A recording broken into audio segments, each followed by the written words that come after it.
So because of the gusty conditions that we have here in Colorado, I decided that I want to have good control of the twist and the leach of the P16 sails. And so I decided to add a Vang. And so the P16 does not come with a Vang. It's not like an option or anything.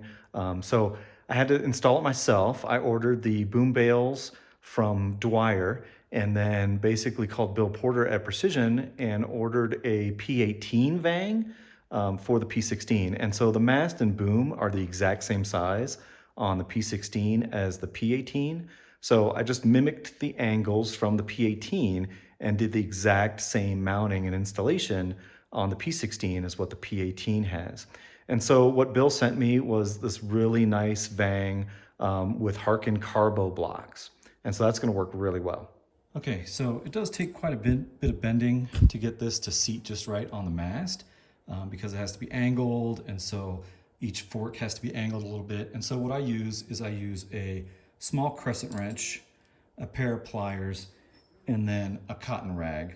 And so one thing that you need to be aware of is you want to grab, so I use the crescent wrench to hold it still, and then the pliers to do the bending.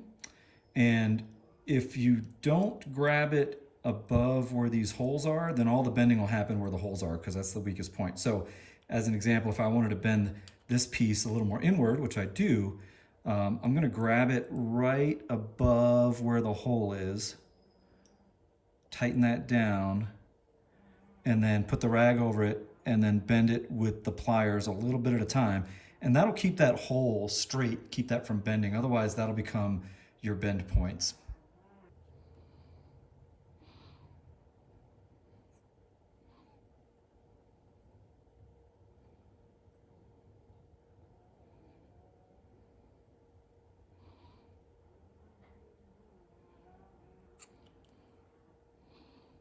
And then the other thing that you don't want to do is you don't want this little gap to close in. And so what I've been using is just this socket extension. And so I put it in there. So if I'm bending this closed, then that'll hold that open. And so the bends happen right here at these little creases that already exist, instead of this little gap here closing, because you don't want to pinch that shut or, you know, have it any more closed than it already is. So if you need to bend that, you can just do it like that.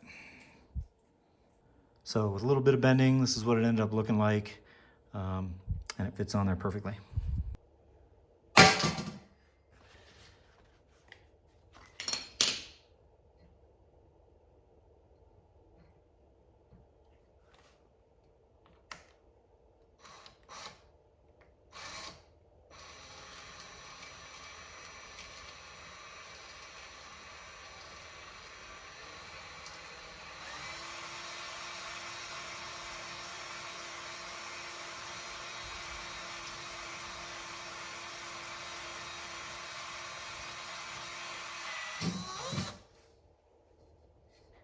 So now I've got my 4 3/16 inch holes drilled, and they line up very well with that. And then let's just stick the rivet in there. So that's what it's going to look like when it's all done.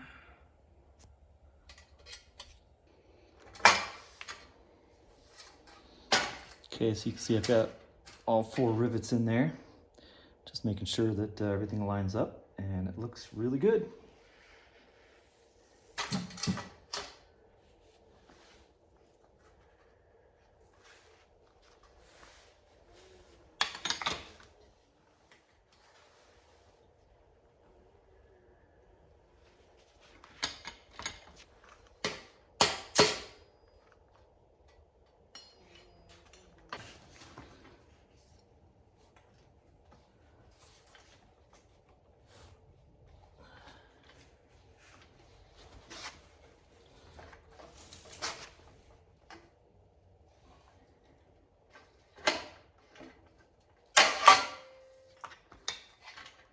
All right, that's one. Go ahead and do this one next.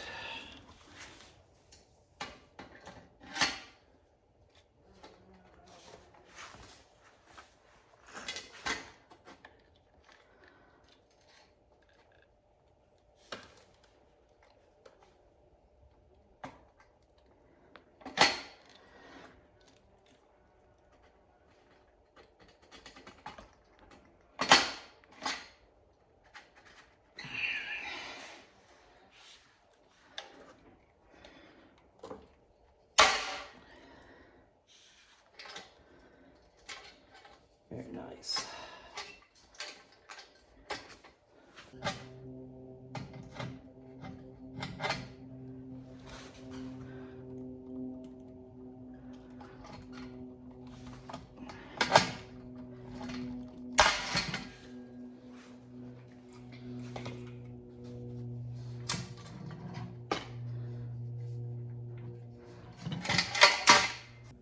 Well, I gotta say I'm quite pleased with that result.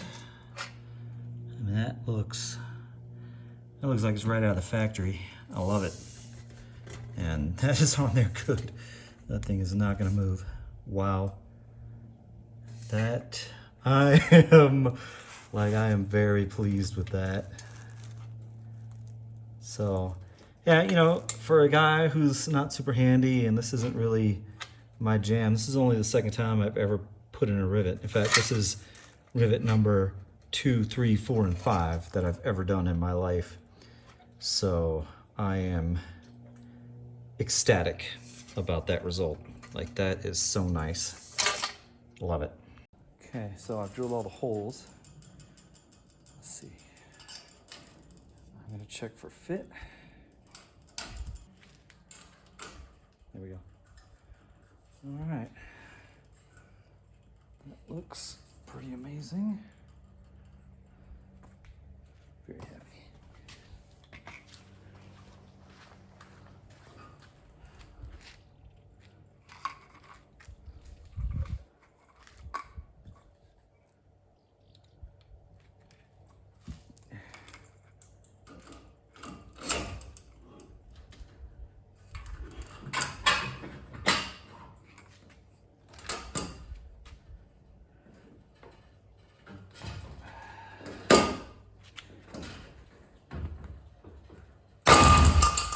Ooh.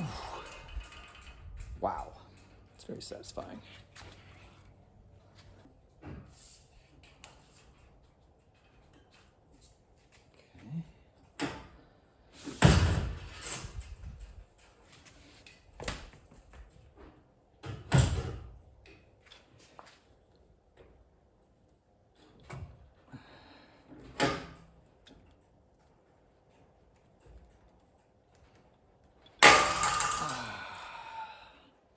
Whew.